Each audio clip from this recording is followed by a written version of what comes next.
Rain splashed against the cracked windshield of Amir's old delivery van as he maneuvered through the crowded streets of Karachi. His hands gripped the steering wheel tightly, knuckles pale. The clock on the dashboard blinked 8:47 p.m., he was already running late on his last delivery. Beside him, in the passenger seat, sat his 9-year-old daughter Hania, clutching her school bag. Her hair was slightly damp from the drizzle, and her wide brown eyes kept glancing at her father. "Abu, are you okay?" she asked softly.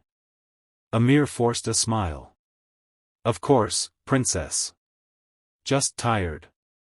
Long day." Hania didn't push further, but she knew the truth. Every day was long for her father. Ever since her mother passed away 3 years ago, Amir had been working 2 jobs, morning shifts at a small grocery store, and evening deliveries for a local restaurant. Most nights, dinner was eaten in the van between orders. Hania rarely complained. She knew her father was doing everything for her. That night, their last delivery was to an upscale corporate building downtown. Amir parked at the service entrance, carefully balancing a bag of steaming food in one hand while holding Hania's small hand with the other. The receptionist at the front desk looked surprised. "Delivery for Mr. Salman?" she asked, eyeing Hania curiously. Amir nodded. "Yes, ma'am." "Come on up, he's in the executive lounge," she said, pointing toward the elevator. Upstairs, the lounge was unlike anything Hania had seen: soft leather chairs, glass walls with a glittering view of the city, and a giant polished chessboard in the center. A man in his late 50s, dressed in a crisp navy suit, sat by the window sipping tea. His eyes, sharp yet kind, shifted toward them. "You must be the delivery man," he said warmly. "Come in. I was just killing time with a puzzle."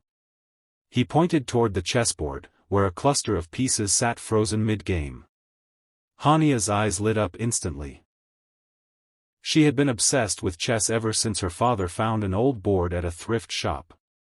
She spent hours studying books and online tutorials whenever she had free internet access. But this board, it looked different. Complicated. The CEO noticed her staring. "Do you play?" he asked. Hania hesitated, glancing at her father for permission. Amir chuckled nervously. "She's a little good. For her age." The CEO smiled. "This is a famous puzzle. White to move and checkmate in 2. I've been stuck for a while. Would you like to try?" Hania's fingers twitched. She walked up slowly, studying the pieces. Amir shifted uncomfortably, he didn't want to overstay their welcome. But then, with a sudden gleam in her eye, Hania reached out and moved the knight. "Here," she said softly. The CEO's eyebrows rose. "Interesting, go on." She moved the next piece confidently, and within seconds, the checkmate appeared. The CEO blinked in disbelief. "Well, you solved it." If she spoke out, she'd go somewhere worse. But Ellie was smart, and brave. She had remembered a school assembly where a female officer taught children about silent rescue signals.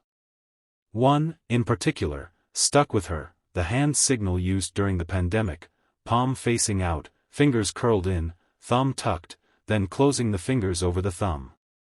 A silent cry for help. Tammy had caught her trying that once. After that, Ellie knew she needed to be subtler. So she created her own variation. The eye blink signal. She practiced it, hoping someone, anyone, would notice. And someone finally did. Back at the van, Daniel stood tall, his badge now out. Tammy tensed. "We're just leaving. She's my niece." Daniel's voice was calm. "I'm going to need to speak with you both. You can stay right here while my partner arrives." Tammy's hand twitched toward the door handle, then darted. She shoved Ellie inside and climbed in after her, slamming the door and starting the ignition. Daniel reacted fast. He sprinted forward, throwing himself in front of the vehicle as tires screeched and spun against the pavement. The van skidded, and Tammy swerved, narrowly missing him. She didn't get far. 2 patrol cars blocked her path before she even reached the lot's exit. She was pulled from the vehicle moments later, screaming profanities as Ellie was carried safely into Daniel's arms. Tears streamed down her face. But for the first time, they were tears of relief. Challenge 1: Rebuilding Ellie's identity. The days following the rescue were both joyful and complicated. Maria had never stopped searching. When she saw Ellie for the first time in nearly 4 months, she collapsed to her knees. The reunion was raw, filled with sobbing, clinging, apologies, and disbelief. But the trauma Ellie had faced left scars. She flinched at loud noises. Slept with a nightlight. Didn't trust unfamiliar adults. Daniel visited often, bringing small gifts and talking to her gently about her strength. She looked up to him, called him Officer Danny, and slowly began to smile again. But she still had nightmares. Sometimes, she'd cry out in her sleep, believing Tammy had come back. With the help of therapy, Ellie began to open up. She drew pictures. First, of dark rooms. Then, of stars and butterflies. One drawing showed Daniel standing between her and a scary van, his arms outstretched like wings. She said softly, "You were like my shield." Challenge 2: The media storm. The story exploded. News anchors replayed the footage from the supermarket cameras, showing Ellie's signal, Daniel's reaction, and the dramatic van standoff. Reporters camped outside Maria's home. Talk shows asked to interview her. Internet conspiracy theorists tried spinning their own wild versions of events.